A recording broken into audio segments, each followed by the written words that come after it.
On June 11, 2026, over 80,000 football fans will pack into the Estadio Azteca in Mexico City. Filling a physical footprint of this size is a massive undertaking, but it is only the starting point for the World Cup opening ceremony. Over 2,000 miles away, a second massive crowd will be sitting in the stands of Toronto, experiencing a simultaneous live performance. And at that exact same moment, a third live component will be happening under the modern arches of BMO Stadium in Los Angeles. Talk to organizers and they'll tell you broadcasting a live ceremony from a single stadium is already a massive logistical hurdle. You have to coordinate the precise interplay of giant floating props, heavy lighting arrays, and hundreds of human performers moving across the field.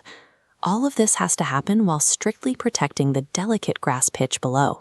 And the entire production is boxed into a rigid global television window because the actual football match scheduled immediately afterward cannot be delayed.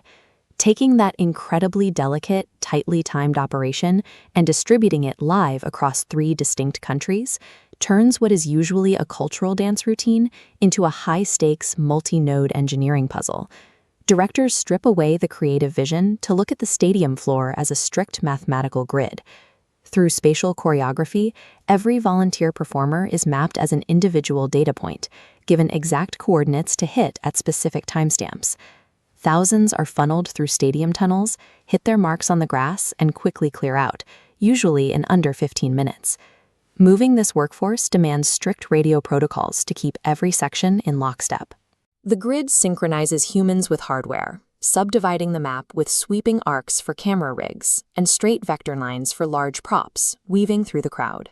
For 2026, that precise map has to be replicated, scaled to fit 3 entirely different architectural footprints, and executed in complete synchronization.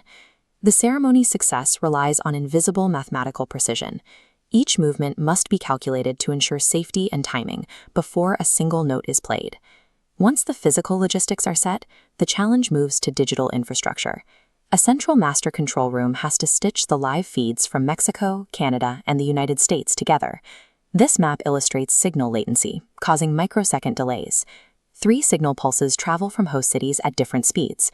Directors calculate exact time offsets, delaying faster signals, so audio from Mexico and video from Toronto visually align into a single seamless feed. This places immense cognitive load on the broadcast director. They are actively calling camera cuts for 3 entirely separate stadium shows, pacing them as if they were happening in the exact same room.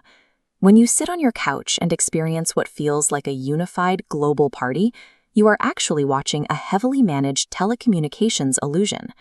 But anyone who works in live events will tell you that despite perfect broadcast links and spatial choreography, unpredictable failures are going to happen. Consider a multi-node nightmare scenario.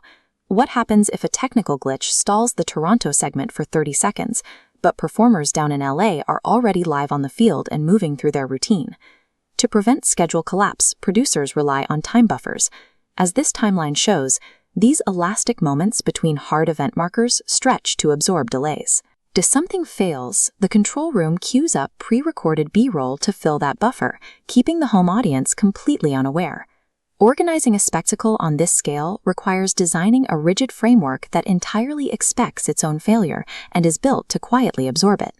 Eventually, that buffered timeline runs out, bringing us back to the physical reality of the Azteca Stadium in the final seconds before kickoff.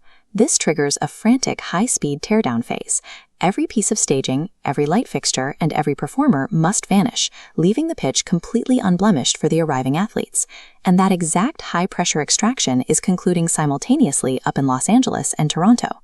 The opening ceremony is billed as a welcoming party for the fans, but operationally it serves as a warm-up act for the telecommunications networks supporting the tournament.